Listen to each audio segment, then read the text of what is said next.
Welcome to the Courage to Change with Karen podcast, where we delve into the heart of addiction recovery and share stories of triumph over adversity.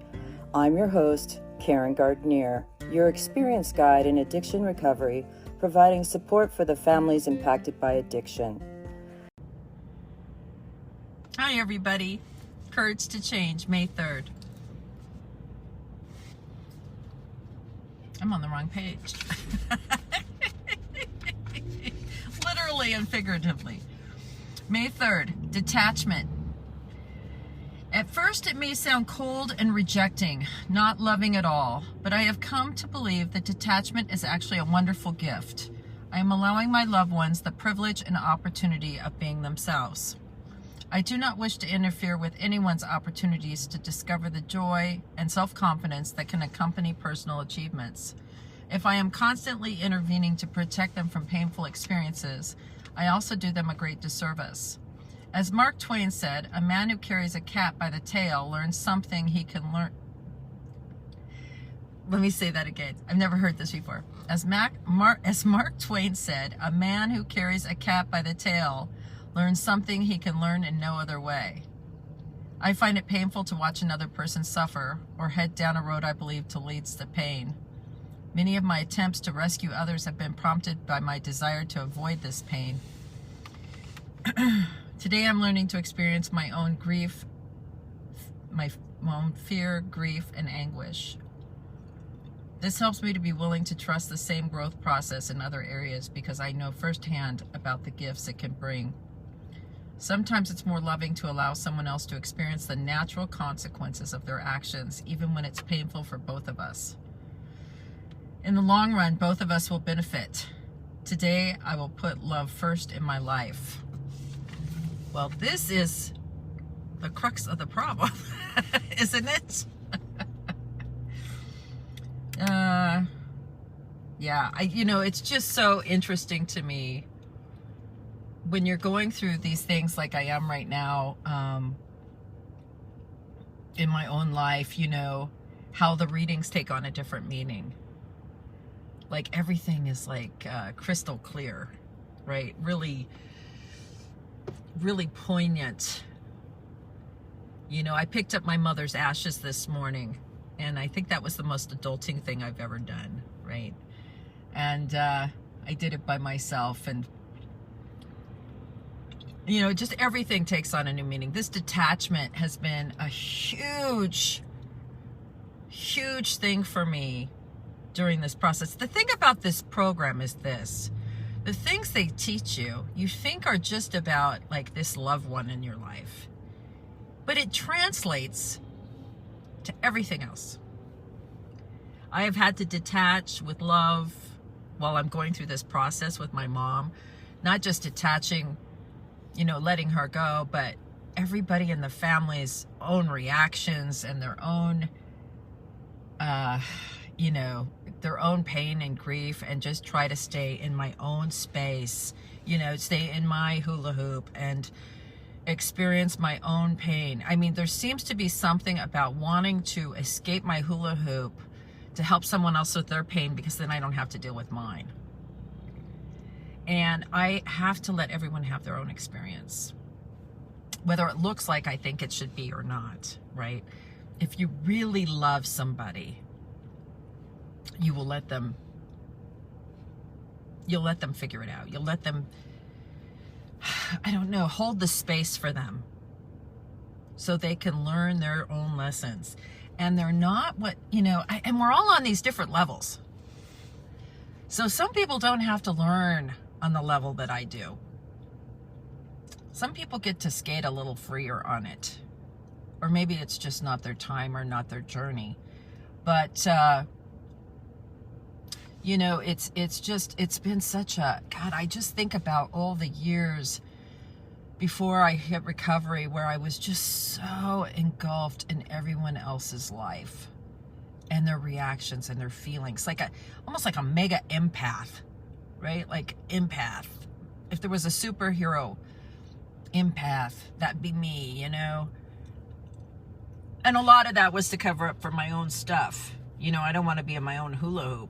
The thing about getting out everyone that's hula hoop is you do have to get in your own hula hoop. You do, you know, and that's okay today. You know what I mean? That's okay. It's okay. I don't have to be, I can also make this hula hoop that I'm in right now as comfortable as I can. You know, I went to pick up the ashes this morning, and, you know, I did that myself. I needed to do that. And I needed to do it for my family because everyone was having such a hard time with that. And so I did that, and it was harder than I thought. Not gonna lie. But I can do it. I can do anything in this moment. And I can let my own reaction be okay. Right? And I can get through it. I got through it. You know what I mean? I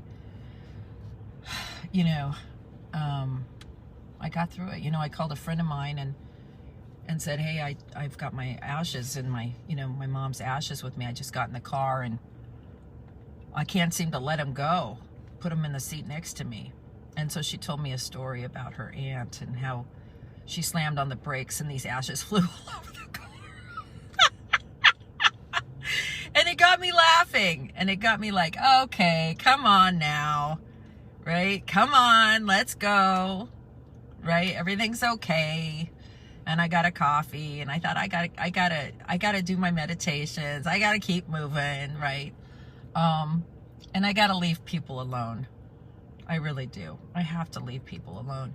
I would not be the woman I am today. You know, I think a lot about my mother and my journey, and I would not be the woman I am today if she didn't let me bang myself up. You know, and she loved me so much, but she let me have my own journey. Even though it was not hers. Like I was a problem. A problem from the get-go, and she somehow was able to let me do that. And I don't know why I have a hard time letting my child do that. You know, I just want so bad for her to be happy, you know. And I think I know what people need to do. You know, my girlfriend and I were talking last night about, you know, how I think I'm a mind reader, how she thinks she's a mind reader, you know. I guess we all think we're mind readers, but we don't know. So I guess the motto of the day is leave people alone. Right? Leave your family alone. Really. I mean, when it comes to kids, the only thing we're really required to do as parents, I learned this in a parenting class. There's two things. I think it's like keep them safe and fed. That's it. Like, all the rest is just luxury stuff, right? You're just supposed to keep them fed until they can feed themselves. And then it's really just keep them safe, right? And, you know, it's not to mold and sculpt their personalities. They have those themselves, and they need to discover and build those themselves. And some people don't grow up for a long time. So that's okay too. They need to do that themselves. So today my motto is, yesterday I was talking about paying attention, and today I'm talking about leave people alone. And I'm talking to myself. Leave people alone. Today's motto, the word of the day. Remember on Sesame Street, it used to be the letter of the day. There would be a letter and a number for the day. Well, today it is leave people alone. And just do this. Let's just do the plan as prescribed, right? Take the prescription as prescribed.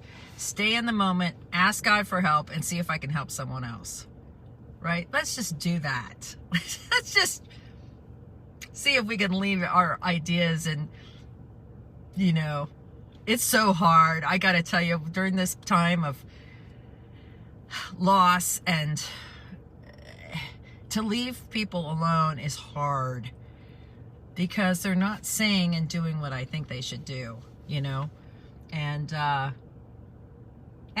there's some huge hunks of truth that are coming, you know, clear to me about relationships and the people in my life.